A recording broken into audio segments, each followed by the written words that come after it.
नमस्कार मंडळी, चला इंग्लंडचं सौंदर्य आणि वैभव बघायला. आमच्या इंग्लंड प्रवासाच्या 10व्या आणि बोल्टन दर्शनाच्या दुसऱ्या भागामध्ये आपले सहर्ष स्वागत आहे. मागच्या एका भागामध्ये बोल्टन आपण अर्ध बघितलं होतं. आता ह्या भागामध्ये आपण बोल्टन बघणे क्रमशः करणार आहोत. तर चला बोल्टन बघणे क्रमशः करूयात. हे बोल्टन शहर अगदी साधं शहर दिसतंय, किंवा गाव जरी म्हटलं, टाउन म्हटलं तरी चालेल. तालुक्याचं प्लेस जसं आपल्याकडे असतं तालुक्याचं गाव, तसं हे गाव वाटतंय. अतिशय शांत आहे, फारशी वर्दळ नाही आहे आणि थोडंसं जुनं वाटतंय. अस्वच्छता थोडीशी इथे आहे, त्यामुळे साधं गाव वाटतंय.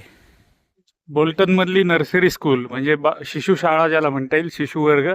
बोल्टनमधल्या शाळा अशा असतात. हा जो आपल्याला पटलावर दिसतोय हा संपूर्ण शिशुशाळेचा म्हणजे नर्सरीचा परिसर आहे. आणि याच्या बरोबर समोर मोठ्या मुलांची शाळा आहे, माध्यमिक शाळा इथे समोर आहे. त्यांचं हे ग्राउंड आणि असलेलं पार्किंग बोल्टन स्कूल म्हणून तुम्हाला दिसत असेल. तुम्हाला आता फुटपाथवरती समोर पार्क केलेल्या गाड्या दिसत असतील. इथे अशीच पद्धत आहे, बऱ्याचशा लोकांच्या गाड्या बाहेर असतात मार्गावरती. अर्धी गाडी मार्गावरती असते, अर्धी गाडी फुटपाथवरती म्हणजे पदपथावरती असते. अशाच पद्धतीने लोक आपल्या गाड्या उभ्या करतात. आता शाळेची मधली सुट्टी झाली, त्यामुळे मुलं इथं खेळतायत, फुटबॉल खेळतायत मुलं. पादचाऱ्यांसाठी असलेली सिग्नल सिस्टीम. आता पूजानी बटन दाबलेलं आहे. आता पूजानी बटन दाबलेलं आहे. आम्हाला हा मार्ग क्रॉस करायचा आहे. ह्या मार्गाने आम्हाला पलीकडे जायचं आहे. तुम्ही इथे बघू शकता, आता पादचाऱ्यांसाठी लाल सिग्नल लागलेला आहे. हा हिरवा झाल्यानंतर आपण मार्ग क्रॉस करायचा असतो. आता हिरवा झाला, आता आम्ही पलीकडे जाऊ शकतो. आता आम्ही बोल्टनमधल्या कृष्ण मंदिरामध्ये दर्शन घ्यायला आलेलो आहोत. समोर जे आपल्याला ओम लिहिलेली 2 द्वारं दिसत आहेत, त्याच्या आतमध्ये कृष्णा टेम्पल आहे. इथली मंदिरं सकाळी 1.5 तास आणि संध्याकाळी 2 तास फक्त उघडी असतात. आता आम्ही साधारण 11च्या सुमारास इथे आलेलो आहोत. बघूयात मंदिर उघडं आहे का. इथे दारावरती लिहिलेलं आहे Krishna temple and Mandhata community centre. परवा आपण ज्या राम मंदिरामध्ये गेलो होतो, किंवा कृष्णाचं दुसरं मंदिर होतं बोल्टनमधलं, तिथेही अशीच व्यवस्था होती. इथेही अशीच व्यवस्था आहे की बाहेरचं दार बंद असतं, बेल दाबावी लागते आणि मग आतून माणूस येऊन दार उघडतो. अशी इथे बोल्टनमधल्या मंदिरांमध्ये दोन्ही ठिकाणी आम्हाला प्रथा बघायला मिळाली, कारण फारसे भाविक रेग्युलरली दर्शनाला येत नाहीत. एका जुन्या इमारतीमध्ये किंवा चर्चमध्ये बांधलेलं हे पण मंदिर आहे बोल्टनमधलं. आपण जे आधीचं मंदिर बघितलं होतं ते पण एका जुन्या चर्चच्या स्थानामध्ये बांधलेलं मंदिर होतं. आत्ता दुर्दैवाने आम्ही बराच वेळ बेल वाजवली, पण कोणीही दार उघडलं नाही. मंदिर बघण्याची आत्ता वेळ नसावी. आम्ही संध्याकाळी पुन्हा एकदा येऊन प्रयत्न करू. आत्ता आम्ही ज्या मंदिरामध्ये गेलो होतो कृष्ण मंदिरामध्ये, त्याची वेळ गुगलवरती सुद्धा लिहिलेली नव्हती. आजूबाजूला मंदिराच्या कोणीही विचारण्यासाठी नव्हतं. एक ब्रिटिश नागरिक आम्हाला तिथे दिसला. त्याला विचारलं तर तोही तिथला नव्हता, पण त्याने आम्हाला सांगितलं की शनिवार रविवार या मंदिरामध्ये जास्त लोक आलेले आम्हाला दिसतात. पुन्हा एकदा तुम्हाला आठवण करून देतो की आम्हाला जे जे दिसतंय, आम्ही जे जे बघतोय ते तसंच्या तसं आम्ही तुम्हाला दाखवतो आहे. उद्देश हा आहे की आमच्याबरोबर तुम्ही पण इंग्लंड बघत आहात हे तुम्हाला भावना यावी, म्हणून आम्ही असंच दाखवत आहोत तुम्हाला इंग्लंड जे आम्हाला दिसतंय ते. आत्ता इथला इंग्लंडमधला समर सीझन चालू आहे, तरी सगळीकडे आपल्याला अशी हिरवाई बघायला मिळते. आता थोड्याच दिवसात त्यांचा विंटर आरंभ होणार आहे. विंटर म्हणजे थंडीचे दिवस आल्यावर तर बर्फच पडणार आहे, त्यामुळे इथे काही नसेल, फक्त बर्फ असेल. बोल्टन 1च्या समोरच आम्हाला हे ताजमहाल इंडियन कझिन हॉटेल दिसलं. सध्या बंद आहे.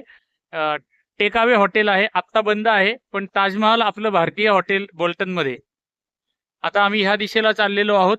आम्हाला हाऊस ऑफ राजाज नावाचं एक दुकान आहे, जिथे आपले भारतीय सर्व पदार्थ मिळतात. आम्ही ऐकलंय की तिथे साबुदाणा खिचडी मिळते. आम्ही त्या हाऊस ऑफ राजाजमध्ये निघालो आहोत. चिन्मय कामाला गेलेला आहे, त्यामुळे आम्ही दोघंच आज फिरत आहोत. आता आम्ही हाऊस ऑफ राजाजला येऊन पोचलेलो आहोत. तुम्ही बघू शकता समोर पाठी, थोडीशी झूम करून तुम्हाला दाखवतो. House of rajas limited. इथे आपले भारतीय पदार्थ मिळतात. इथे सर्व भारतीय पदार्थ आहेत. पॅटीस आणि बटाटे वडे, भजी सगळं काही आहे. ढोकळा पण आहे. आपले भारतीय सर्व मिठाईचे पदार्थ सुद्धा इथे उपलब्ध आहेत. हाऊस ऑफ राजाजमध्ये दिसणारे सर्व काही भारतीय पदार्थ, सर्व डाळी, धान्य, कडधान्य सगळं काही इथे मिळतं. सगळ्या प्रकारची पिठं, मिरच्या, लोणची, सगळे काही भारतीय पदार्थ इथे विकत मिळतात. आपली सगळी डाळी, धान्य पदार्थ, कडधान्य, साबुदाणा वगैरे सर्व पदार्थ इथे उपलब्ध असतात. एव्हरेस्ट, MDH सर्व प्राई मसाले पण इथे उपलब्ध आहेत. म्हणजे भारतामध्ये पुण्यामध्ये आपल्याला जे मिळतं ते सगळं काही इथं उपलब्ध आहे. आणि आत्ता आतमध्ये आपण जे दुकान बघितलं तिथं सर्व रेडीमेड खाद्यपदार्थ म्हणजे मिठाईचं दुकान असल्यासारखं आहे. तिथे सगळं काही खाद्यपदार्थ रेडीमेड मिळतात. इथे ह्या दुकानामध्ये सगळं साहित्य मिळतं म्हणजे ग्रोसरी. हाऊस ऑफ राजाजमध्ये आतमध्ये एक कपड्यांचं दुकान आहे. इथे आपले सगळे भारतीय गणवेश, साड्या सर्व काही मिळतं. आपले वेगवेगळे पूजा साहित्यातलं सर्व काही इथे मिळतं. दांडियासुद्धा तुम्ही बघू शकता, दांडिया आहेत. चनिया चोळी, साड्या, आपल्या पद्धतीचे ड्रेस, सगळे दागिने वेगवेगळ्या प्रकारचे, देवांच्या मूर्ती इथे आता तुम्ही बघू शकता. संपूर्ण हे जे रॅक आहे देवांच्या मूर्तीचं रॅक आहे आणि सगळे काही आपले देवांच्या मूर्ती इथे विकत मिळतात. मागच्या बाजूला बघू शकता डेकोरेशनचं सगळं साहित्य आहे. आणि भारतीय म्हणजे आपल्याला भारतात आल्यासारखंच वाटतं, फक्त इथे एकाच ठिकाणी सगळं काही मिळतं. हे सगळे भारतीय गणवेश असलेले किंवा वेशभूषा असलेले कपडे आहेत. तर दर्शक हो, हाऊस ऑफ राजाजमध्ये गेल्यानंतर आम्हाला असं वाटलं की आपण भारतामध्येच आहोत. भारतीय खाद्यपदार्थ, भारतीय सगळे धान्य, कडधान्य वगैरे सर्व काही पदार्थ, कपडे, भारतीय वेशभूषाचे कपडे, देवाचं पूजेचं सगळं काही साहित्य, हे सगळं आम्हाला इथे बघायला मिळालं. खूप छान वाटलं बोल्टनमधल्या या हाऊस ऑफ राजाजमध्ये येऊन. आता आपण जे हाऊस ऑफ राजाजमध्ये गेलो होतो ते ठिकाण कुठे आहे ते मी तुम्हाला दाखवतो. हे समोर जे दिसतं हे बोल्टन 1 आहे. तिथून थोडंसं पुढे आल्यानंतर इथे आपल्याला उजव्या हाताला KFC दिसतं. इथे KFC आहे आणि त्याच्या मागेच असलेलं हे हाऊस ऑफ राजाज आहे. इकडे समोर बोल्टन युनिव्हर्सिटीची इमारत आहे आणि इकडून डावीकडे बघितलं तर समोर ही मँचेस्टर युनिव्हर्सिटी आहे. ही सगळी मँचेस्टर युनिव्हर्सिटीची एक इमारत आहे.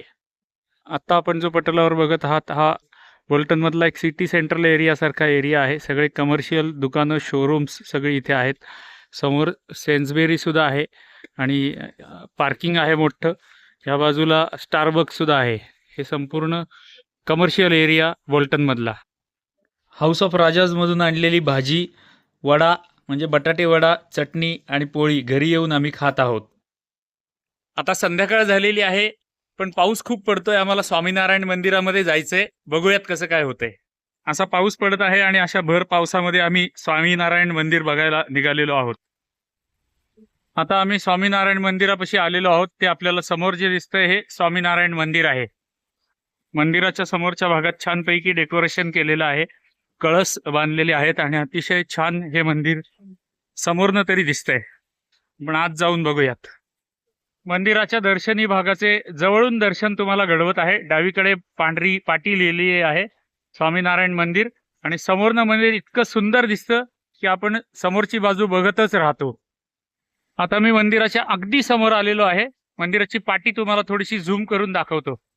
श्री स्वामीनारायण संस्थान. मंदिराच्या प्रांगणामध्ये प्रवेश केल्या समोर चप्पल ठेवायला जागा आहे आणि जय श्री स्वामीनारायण असं लिहिलेला फलक आपल्याला दिसतो. पुरुषांसाठी मंदिरामध्ये वेगळा प्रवेश मार्ग आहे, महिलांसाठी वेगळा प्रवेश मार्ग आहे. आणि समोर दिसतंय हे मंदिर आहे. आतमध्ये जाऊन विचारतो आणि मग तुम्हाला आतलं दाखवतो. मंदिरामध्ये आतमध्ये प्रवेश केल्या डाव्या हाताला आपल्याला गणरायाचं दर्शन होतं. तुम्हाला झूम करून दाखवतो. इथले गणराय.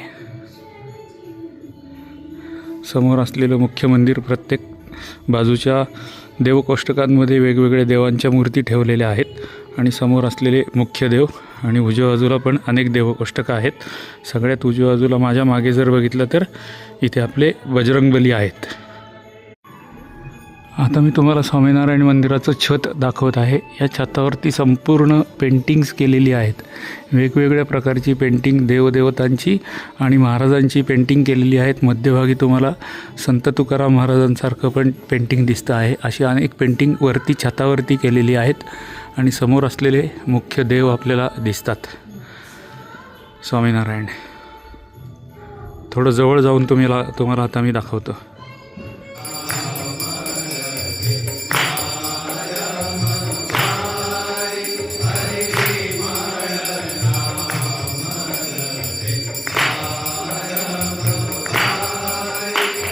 आम्ही संध्याकाळी इथे आलो होतो तर आरती आम्हाला मिळाली. इथली आरती ऐका.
आम्हाला मंदिरामध्ये मिळालेला प्रसाद.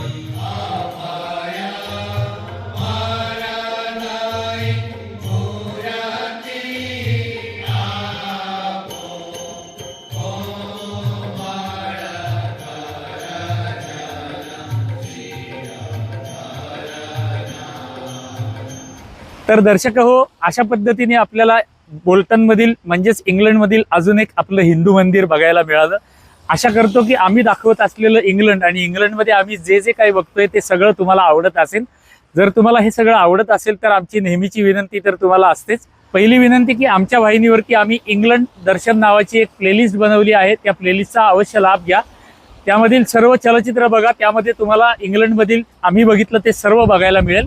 आणि आमची नेहमीची विनंती की आमच्या प्रत्येक चलचित्राला लाईक करत जा. एक छोटीशी टिप्पणी प्रत्येक चलचित्राला करत जा. आमच्या वाहिनीचे चलचित्र जर तुम्ही ऑटोप्लेवरती बघत असाल संपूर्ण स्वदेशी, तर ऑटोप्लेवरती आमच्या वाहिनीला फॉलो करा. आणि जर यूट्यूबवर बघत असाल तर आमच्या चॅनलला सबस्क्राईब सुद्धा करा. धन्यवाद, धन्यवाद, धन्यवाद.